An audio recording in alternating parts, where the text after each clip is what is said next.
नमस्कार दोस्तों, बहुत बहुत स्वागत है आपका। आज है 18 अप्रैल, गुड फ्राइडे का दिन और दोपहर के लगभग 3:30 बज रहे हैं। और गुड फ्राइडे की रैली, ये पीछे रास्ता है जो चर्च की तरफ से आती है, सिंहपुर रोड से, उधर से रैली आ रही है। ये रैली बड़े लंबी जाएगी, लगभग 3-4-5 किलोमीटर के आसपास घूम के वापस, और काफ़ी देर से वेट कर रहे हैं। और उसके बाद अब धीरे धीरे यहाँ पहुँच रही है। यहाँ पे वो पूरा प्रेजेंटेशन देंगे, क्या क्या हुआ था उस समय, कैसे कैसे हुआ था, और उसके बाद फिर आगे बढ़ जाएंगे।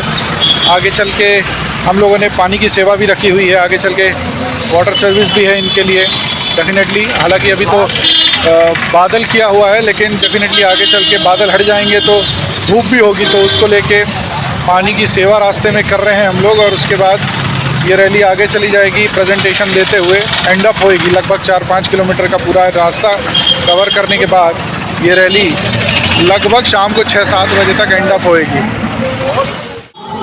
ये जो सामने रैली देख रहे हैं, ये आ रही है रेलवे कॉलोनी से, और एक चर्च यहाँ पे भी है, तो यहाँ से भी काफ़ी लोग जुड़ेंगे और फिर साथ में आगे बढ़ेंगे। बस यहीं पास में ही है एक चर्च, वहाँ से काफ़ी लोग यहाँ जुड़ रहे हैं, और उसके बाद ये रैली लेते हुए हम आगे चले जाएंगे।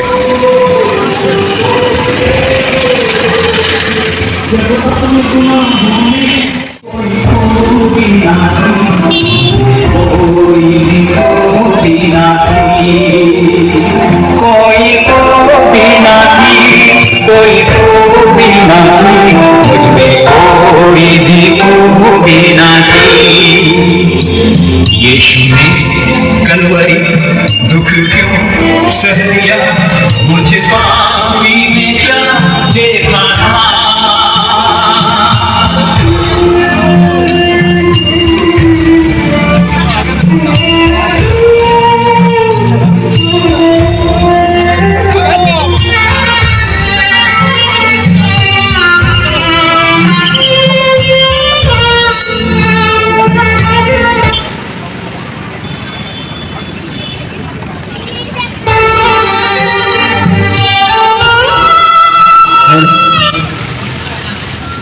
दूसरा स्थान, यीशु के कंधे पर क्रूस लादा जाता है।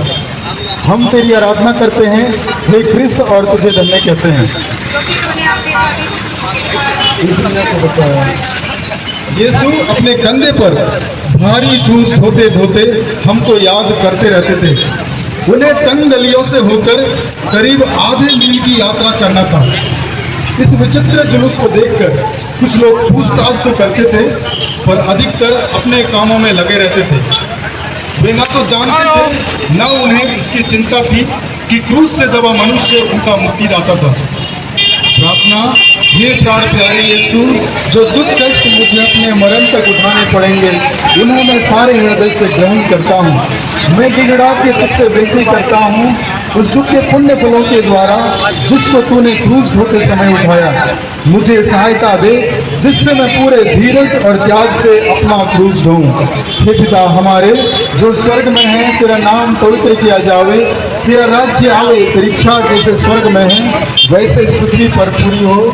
हमारा प्रतिदिन का आहार आज हमें दे, और हमारे अपराध हमें क्षमा कर, जैसे हम भी अपने अपराधी को क्षमा करते हैं, और हमें परीक्षा में न डाल, परंतु बुराई से बचा हमें। प्रणाम मरियम, कृपा पूर्ण, प्रभु तेरे साथ है, धन्य तुम स्त्रियों में, और धन्य है तेरे गर्भ का फल यीशु।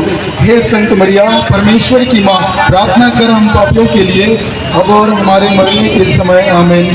पिता और पुत्र और पवित्र आत्मा की महिमा होवे, जैसे वह आदि में थी, अब है और अनंत तक रहेगी। हे प्रभु दया कर, हे कृष्ण दया कर। मरे हुए विश्वासों की आत्माएं ईश्वर के दल शांति में निवास करें। आमीन। प्रिय नगरवासियों, आज हम हमारे शैडोल कैथोलिक चर्च के वरिष्ठ पुरोहित फादर जगन राज, सहायक पुरोहित फादर जॉन सुरेंद्र कुमार एवं बिशप आसामान तथा अन्य सभी पास्टर गणों एवं समस्त क्रिस्ती समुदाय की ओर से आप सभी का हार्दिक अभिनंदन करते हैं, नमन करते हैं। प्रभु यीशु मसीह की दुखमय क्रूस यात्रा की यादगारी में निकाली गई इस शोभा यात्रा द्वारा संपूर्ण नगर, सभी सभी राष्ट्रों, विश्व में एवं हर एक हृदयों तक ईश्वर के संदेश को पहुंचाना चाहते हैं। किसी महान व्यक्ति ने कहा है, क्यों गुमा है हम सबको कि आसमां भी झुक जाए कदमों में हमारे। क्यों गुमा है हम सबको कि आसमां भी झुक जाए कदमों में हमारे। प्रेम करना सीख लो, सब हो जाएंगे तुम्हारे। इस प्रेम के बारे में ईश्वर हमसे क्या कहते हैं, हम सुनेंगे आदरणीय पास्टर अनीस पगारे जी की जुबान। भाई के पास रहता है।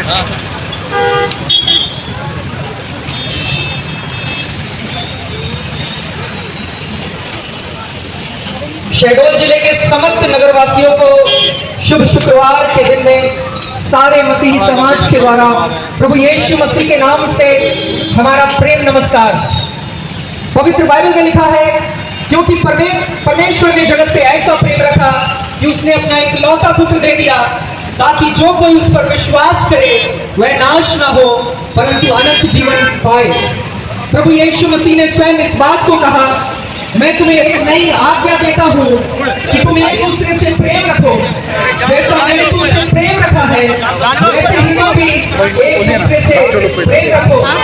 बाइबल इस बात को बताती है कि परंतु परमेश्वर ने अपने प्रेम की भलाई हम पर इस रीति से प्रकट की कि जब हम पापी थे, जब हम गुनहगार थे, तभी प्रभु यीशु मसीह हमारे लिए मरा। प्रेम निष्कपट हो, बुराई से घृणा करो, भलाई में लगे रहो, भाईचारे के प्रेम से एक दूसरे पर दया करो। पवित्र शास्त्र में लिखा है, आपस के प्रेम को छोड़ और किसी भी बात में किसी और के कर्जदार न हो, क्योंकि जो कोई एक दूसरे से प्रेम रखता है उसी ने व्यवस्था पूरी की है। पवित्र शास्त्र इस बात को भी बतलाता है कि यदि मैं स्वर्गदूतों की बोलियां बोलूं और प्रेम न रखूं तो मैं ठनठनाता हुआ पीतल और झंझनाती हुई झांझ हूं। यदि मैं अपनी संपूर्ण संपत्ति कंगालों को खिला दूं और आपस में प्रेम न रखूं तो मुझे कोई भी लाभ नहीं। प्रियो, मैं आपको बताना चाहता हूं, प्रेम धीरजमंद है, प्रेम कृपालु है, प्रेम दाह नहीं करता, प्रेम अपनी बड़ाई स्वयं नहीं करता, प्रेम